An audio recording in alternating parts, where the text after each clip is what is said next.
করছি যে আমরা সব বন্ধুরা একসাথে থাকব, হিংসা বিদ্বেষ পরিত্যাগ করব, কেউ কাউকে না জেনে না বুঝে ভুল বুঝবো না, সঠিক ঘটনা বুঝে নেওয়ার চেষ্টা করব। আমরা সব সময় আন্তরিক থাকার চেষ্টা করব।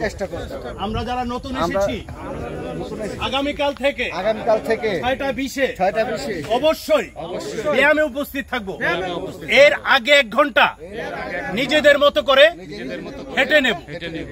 তারপর দেশের সার্বিক পরিস্থিতি আমরা বুঝে পা ফেলার চেষ্টা করব।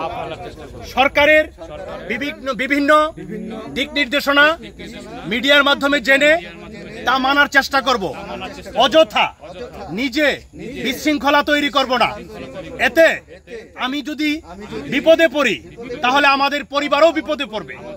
তাহলে নিজেকে এই সমস্ত কার্যকলাপ থেকে বিরত রাখবো এবং যেভাবে ভালো হয়, দেশের ভালো হয়, অন্যের ভালো হয়, জাতির ভালো হয়, আমরা সেই চেষ্টাই করব।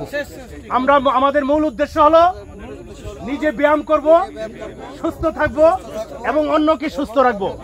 আমিন।